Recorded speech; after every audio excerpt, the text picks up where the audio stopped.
Isang tanong na matagal nang ikinu-curious ng marami. What if it happens? A zombie apocalypse? Akala mo ba isang pelikula lang o isang bagay na never mangyayari sa totoong buhay? Pero paano kung isang araw magising ka at makita mong unti-unti nang nagiging reality ang mga kwento ng mga undead? What if nag-evolve yung rabies virus or merong fungus na kayang magkontrol sa utak ng tao kagaya sa mga zombie insect? Ang takot na hindi mo alam kung saan ka pupunta, kung anong mangyayari, at kung paano mo mapoprotektahan ang sarili mo.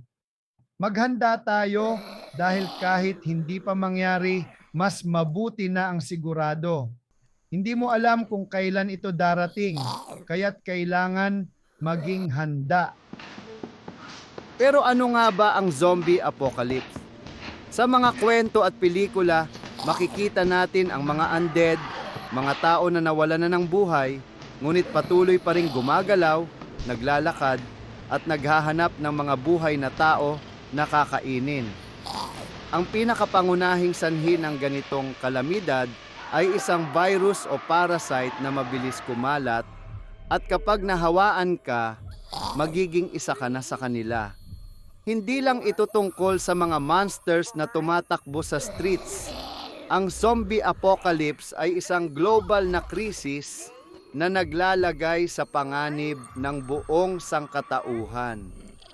Kung mangyari ito, ang mga nakaligtas ay kailangang maghanap ng paraan para mag-survive sa isang mundong wala na ang mga dating sistema at kaayusan.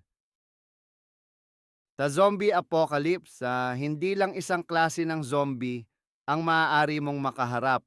Merong iba't ibang uri, bawat isa may kanya-kanyang lakas at kahinaan. Una, ang slow zombies, sila ang klasikong zombie, mabagal at madalas na naglalakad. Pero huwag magkamali, sa dami nila, pwedeng magdala ng matinding panganib. Pangalawa, ang fast zombies, mas mabilis, mas agresibo, at mahirap takasan. Mahalaga na may planong escape kapag ganito ang kalaban. At huli, ang mutated zombies, sila yung mga may kakaibang abilidad, tulad ng mas mataas na lakas o kakaibang diskarte. Ang bawat klase ng zombie ay nangangailangan ng ibang approach, kaya't kailangan maghanda ng naaayon. Sa mga ganitong sitwasyon, hindi pwedeng mag-antay lang. Ang zombie apocalypse ay hindi magiging instant na mangyayari. Maaring magsimula sa isang simpleng outbreak, isang virus na mabilis kumalat at bigla na lang mapupuno ng takot ang buong mundo. Kaya naman, kailangan tayong maghanda hindi lang para sa isang linggong survival, kundi para sa pangmatagalang laban. Kahit ang CDC ng US may sarili silang preparedness 101 para sa zombie pandemic. Ang pagiging handa ay hindi lamang tungkol sa pagkakaroon ng survival kit o weapons. It's about having the right mindset and knowing that you have a plan in place kung sakaling mangyari ito. Hindi mo alam kung kailan ito darating, pero kung handa ka, may chance ka na makaligtas. Rule number 1, cardio. Kapag zombie apocalypse na ang usapan, hindi lang lakas ng loob ang kailangan, kailangan din ng lakas ng katawan. Isipin mo to, wala nang sasakyan, walang Uber at mas lalong walang excuse. Ang mga zombies kahit mabagal, hindi napapagod. Pero ikaw, tao ka. Napapagod ka, hinihingal ka, kaya ang cardio ay hindi optional. Survival skill na ito. Araw-araw maglaan kahit 15 hanggang 30 minuto para sa basic endurance training. Jogging o brisk walking, stair sprints, jump rope, HIIT, high intensity interval training. Hindi mo kailangan maging athlete, pero kailangan mong makatakas kung sakali. Tandaan, sa oras ng panganib, ang pinakamabilis ang unang nakakaligtas. Kaya simulan mo na ngayon, habang wala pang umaaligid na undead. Ang unang hakbang sa paghahanda ay hindi pisikal, kundi mental. Bago mo simulan ang paghahanda ng mga gamit o maghanap ng shelter, kailangan ay malinaw ang iyong plano.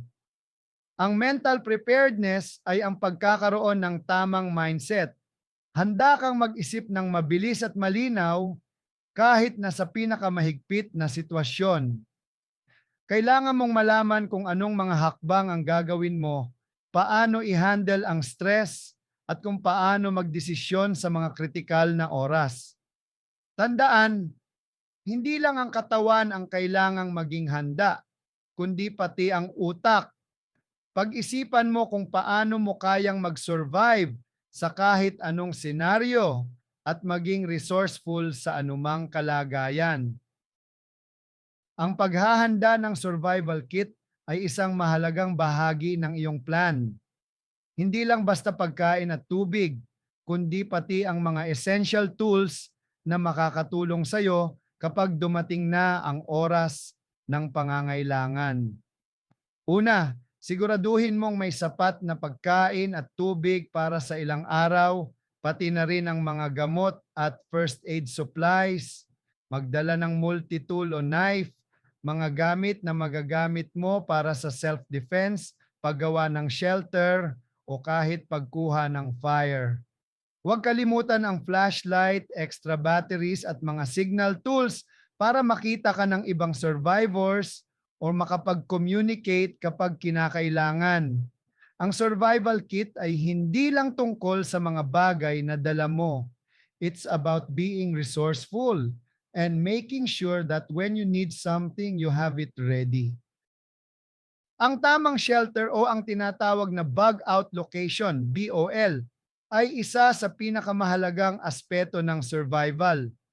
Kung wala kang proteksyon, mahirap makapag-focus sa iba pang preparations.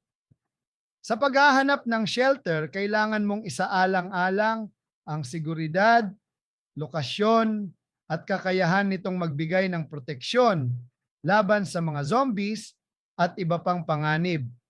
Hanapin ang isang lugar na matibay, may mga exits, at accessible sa mga resources tulad ng tubig at pagkain. Kung may bug out location ka na, sigurado kang may safe haven na maaring takbuhan kapag kinakailangan. Dapat din ay madaling i-secure ang mga pinto at bintana. Ang BOL ay hindi lang tungkol sa protection. Ito rin ay isang lugar kung saan makakapagpahinga ka, mag-recharge at magplano ng susunod na hakbang sa pagharap sa mga challenges. Sa panahon ng zombie apocalypse, ang mga armas ay isang mahalagang bahagi ng iyong survival plan. Hindi lahat ng laban ay kaya mong tapusin sa simpleng pangangalap ng pagkain o tubig. Minsan, kailangan mong protektahan ang sarili mo laban sa mga undead at ibang panganib. Ang mga simpleng weapons tulad ng baseball bat, crowbar at machete ay mabigat at epektibo sa close combat situations. Pero kung kaya mong magdala ng firearm, bow at crossbow, ito ay malaking tulong sa pagdepensa at pagpatay ng zombies sa malalayong distansya. Tandaan, ang paggamit ng mga armas ay nangangailangan ng tamang kaalaman at kasanayan. Kung wala kang sapat na training, ang isang misfire o maling paggamit ng weapon ay pwedeng magresulta sa malalang aksidente. Kaya't siguraduhin mong may proper training at laging may maintenance ang mga armas na ginagamit mo. Ang pagkakaroon ng armas ay isang malaking bahagi ng pagiging handa, ngunit hindi sapat na mayroon ka lang. Kailangan mo ring panatilihin ang iyong mga armas sa pinakamagandang kondisyon. Isang halimbawa ng paghahanda na madalas nakakalimutan, ang maintenance. Kung hindi maayos ang kondisyon ng iyong mga kagamitan, walang silbi ito sa oras ng pangangailangan. Linisin ang mga armas, i-check ang mga parts, at siguraduhing walang kalawang o damage. Dito papasok ang kahalagahan ng blacksmithing at metalworking skills. Kung may mga sira, kaya mong ayusin at ibalik sa tamang kondisyon. Tandaan, ang maayos na armas ay maaaring magligtas ng buhay. Sa kabila ng lahat ng takot at panganib na dulot ng mga zombies, may mga kahinaan din sila.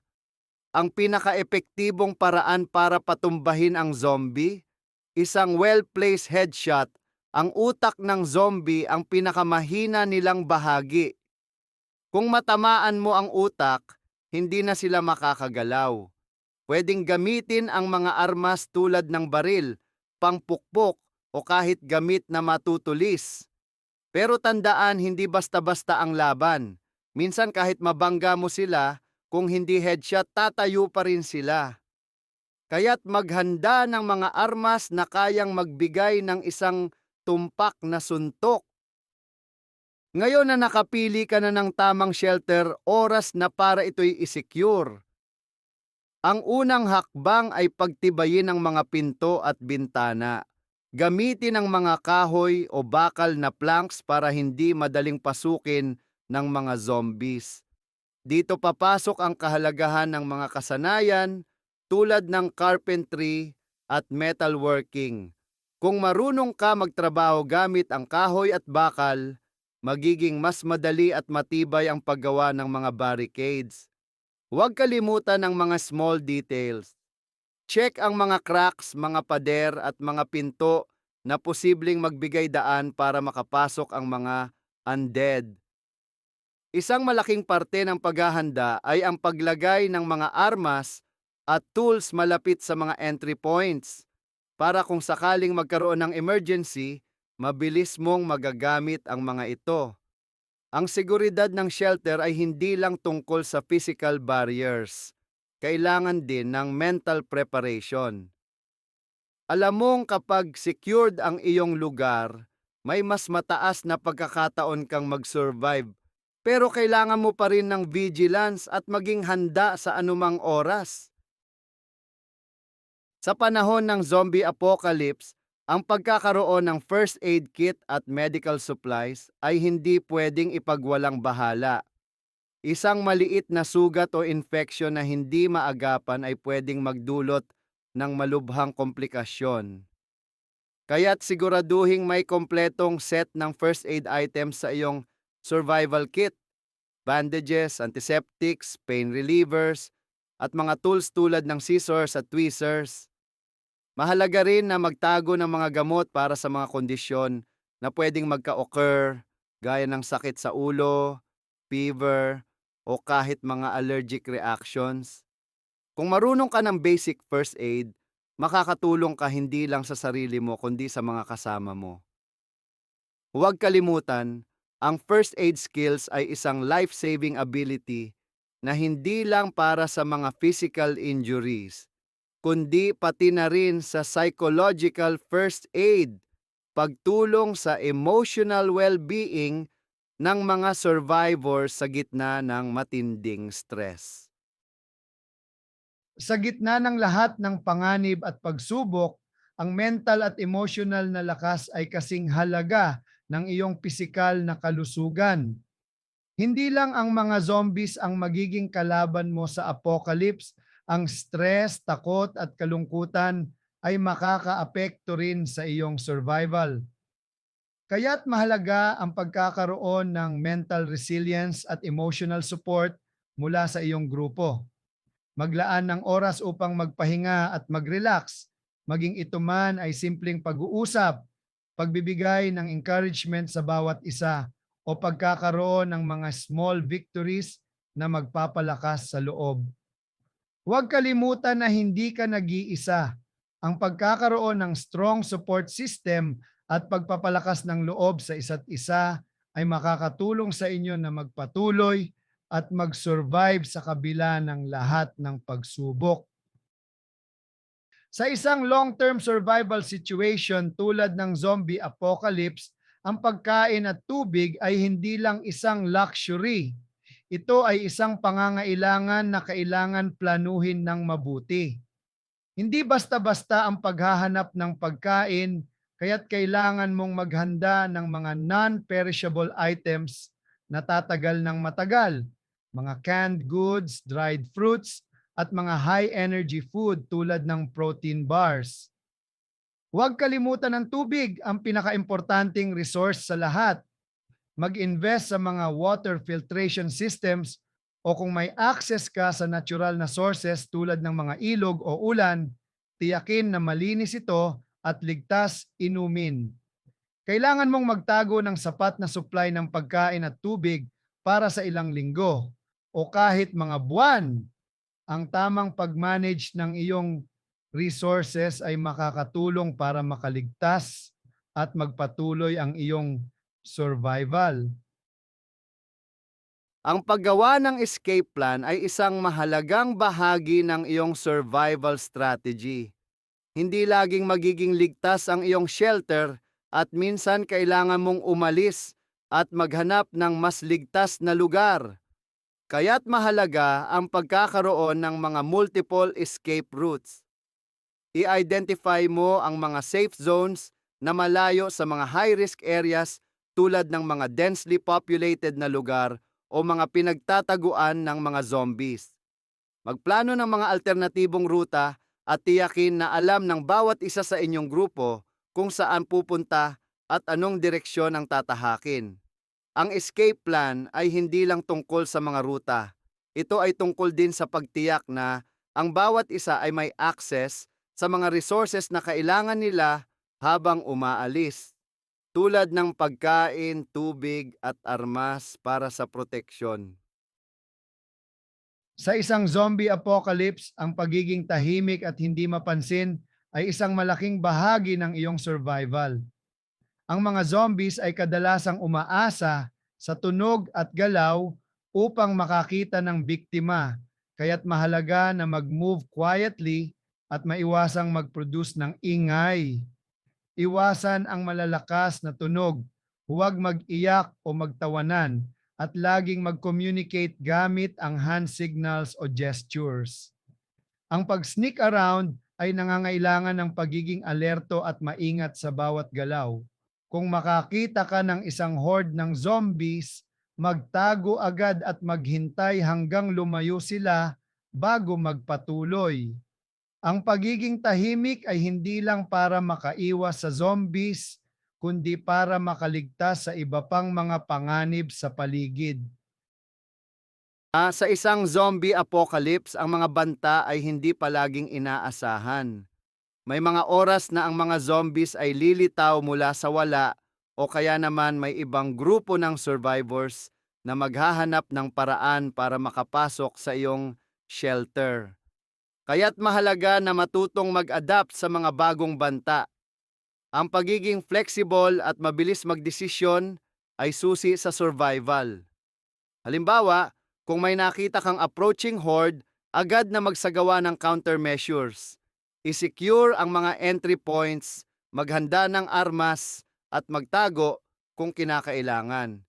Sa bawat sitwasyon, laging isaisip ang kaligtasan ng iyong grupo at laging magplano ng mga contingency routes para kung kinakailangan mabilis kayong makalabas at makaligtas. Hindi pwedeng maging complacent. Ang pagpaplano at pag-a-adjust sa bagong threats ay ang susi sa pagtanggap sa mga pagbabago at pagpapatuloy ng buhay. Sa panahon ng zombie apocalypse, mawawala ang mga ospital, botika at gamot. Pero ang kalikasan, yung hindi mawawala. Kung marunong kang mag-identify ng medicinal plants, para kang may dalang sariling botika sa likod ng bahay o sa loob ng gubat. Lagundi para sa ubo at hika, sambong, diuretic at pangpababa ng lagnat. Oregano, antibacterial at para sa sipon. Bayabas leaves, panglinis ng sugat. Acapulco, para sa fungal infections. Hindi mo kailangang maging herbalist, magsimula ka lang sa kaalaman. Mag-aral ng basic plant identification.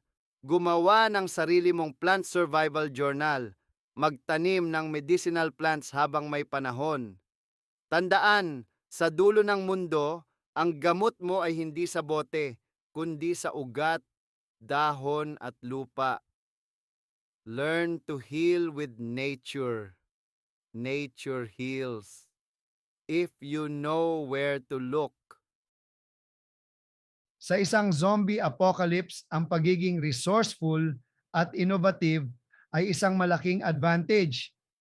Hindi laging may mga ideal na kagamitan o resources, kaya't kailangan mong mag-isip ng mga solusyon gamit ang mga bagay na makikita mo sa paligid. Minsan, ang mga simpleng bagay tulad ng mga lumang kahon, bakal at kahoy ay pwedeng maging mga tools na makakatulong sa iyong survival. Halimbawa, pwede kang gumawa ng mga traps para manghuli ng pagkain o kaya naman magtayo ng sarili mong water filtration system gamit ang mga natural na materyales. Ang pagiging creative at hindi natatakot mag-eksperimento ay makakatulong sa iyo na mas mapahaba ang buhay at maging handa sa mga araw na walang sapat na resources. Huwag kalimutan na ang bawat pagkakataon ay isang chance para maging mas self-sufficient at matutong magtulungan sa grupo. Ang pagkakaroon ng komunikasyon sa ibang survivors ay isang napakahalagang bahagi ng iyong survival plan. Hindi mo kailangang mag-survive mag-isa. Sa pamamagitan ng tamang tools at kaalaman, maaari kang makipag-ugnayan sa ibang grupo na maaring magbigay ng suporta o impormasyon. Sa pamamagitan ng radyo, makakahanap ka ng mga frequency na maaring magturo sa iyo ng mga safe zones o magbigay ng mga warnings ukol sa mga panganib sa inyong lugar. Ang unang signal na marinig mo ay maaaring magdala ng pag-asa, pero kailangan ding maging maingat. Hindi mo alam kung sino ang kabilang linya, kaya't maging alerto at handa na mag-decide kung paano makipag-ugnayan ng maayos. Ang tamang komunikasyon ay hindi lang makakatulong para mag-survive, kundi para makapagplanong mabuti at magtulungan sa kabila ng mga hamon. Sa kabila ng lahat ng hirap at panganib ng zombie apocalypse, ang muling pagtataguyod ng community o samahan ay isang mahalagang bahagi ng survival. Hindi sapat na mag-survive lamang, kailangan din nating magtulungan at mag-bond kasama ang ating mga kasamahan. Ang paggawa ng mga simpleng bagay tulad ng pagtatanim ng mga gulay ay hindi lamang makakatulong sa pagkain ng grupo, kundi nagpapalakas din ito ng samahan at moral ng bawat isa. Ang pagtulong sa isa't isa ay hindi lang tungkol sa pisikal na pangangailangan. Ito rin ay tungkol sa pagkakaroon ng emotional support na nagbibigay lakas para magpatuloy kahit nasa pinakamadilim na panahon. Sa bawat hakbang, natututo tayong magtulungan, magsanib puwersa, at magsaya kahit sa kabila ng mga pagsubok. Sa huli, ang unity at sense of community ang magdadala sa atin sa tagumpay at kaligtasan. Pagkatapos magtatag ng isang komunidad, isa sa pinakamahalagang hakbang ay ang pag-aaral kung paano magtanim ng sariling pagkain at mag-alaga ng mga hayop. Ang mga tanim tulad ng gulay at prutas ay makapagbibigay ng sustansya sa inyong lahat, habang ang mga manok at iba pang poultry animals ay makapagbibigay ng itlog at karne. Sa ganitong paraan, mas magiging matatag ang inyong komunidad laban sa anumang kakulangan sa pagkain. Tandaan, ang pagiging self-sufficient ay hindi lang tungkol sa pag-iwas sa gutom. Ito rin ay isang paraan para magkaroon ng kontrol sa inyong kaligtasan. Sa kabila ng lahat ng paghahanda at plano, ang pagiging vigilant o mapagmatyag ay isa sa mga pinakamahalagang aspeto ng survival. Hindi pwedeng mag-relax kahit na medyo tahimik ang paligid. Ang mga zombies o ibang panganib ay laging may posibilidad na magpakita. Kaya't mahalaga na laging may isang tao na nagbabantay at tinitiyak na ang inyong shelter ay secured. Magtalaga ng mga shifts o oras para magbantay sa buong magdamag. Ang simpleng pagtingin sa paligid gamit ang binoculars o ang regular na pag-check ng perimeter ay makakatulong upang maagapan ang mga banta bago pa man sila makalapit. Hindi lang ito tungkol sa pisikal na paghahanda, kundi pati na rin sa mental na pagiging handa sa anumang oras na kailangan mong magsagawa ng aksyon. Sa bawat araw, magpursige na maging alerto dahil sa isang mundo na puno ng panganib, ang pagiging handa at vigilant ay magdadala sa iyo sa kaligtasan. Sa bawat pagsubok at peligro na dumarating sa zombie apocalypse, may mga pagkakamali tayong natutunan. Hindi laging magiging perfect ang mga plano mo, may mga pagkakataon na magkamali ka, pero ang mahalaga ay matututo ka mula rito. Halimbawa, may mga pagkakataon na maling desisyon ang naging sanhi ng problema. Baka isang maling pag-evaluate ng danger o isang na-miss na warning sign. Pero sa halip na mawala ng pag-asa, gamitin ito bilang pagkakataon upang mag-improve. Ang mga pagkakamali ay bahagi ng proseso ng paglago at sa bawat aral na natutunan, mas magiging handa ka sa mga susunod na hamon.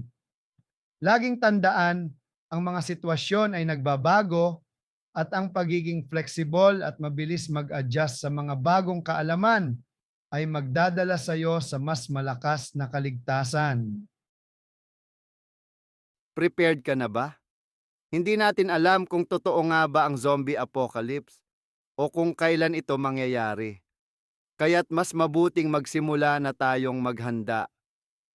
Ang bawat hakbang na gagawin mo ngayon, ang bawat kagamitan at kaalaman na ipupundar mo, ay magiging susi sa iyong kaligtasan. Sabi ng ibang preppers, kapag nag-prep ka para sa zombie apocalypse, parang nag-prep ka na rin para sa iba't ibang klaseng kalamidad. Ang paghahanda hindi lang para sa isang araw kundi para sa hinaharap. Kaya't habang nakatayo ka ngayon, magtiwala sa iyong kakayahan at handa kang harapin anuman ang darating. Huwag kalimutang magplano, magsanay, at maging handa. It's never too late for those who are prepared. Tapang yan ang sandata, survival suit para sa kinabukasan natin, diba? Pinoy Peppers, laging handa para sa buhay.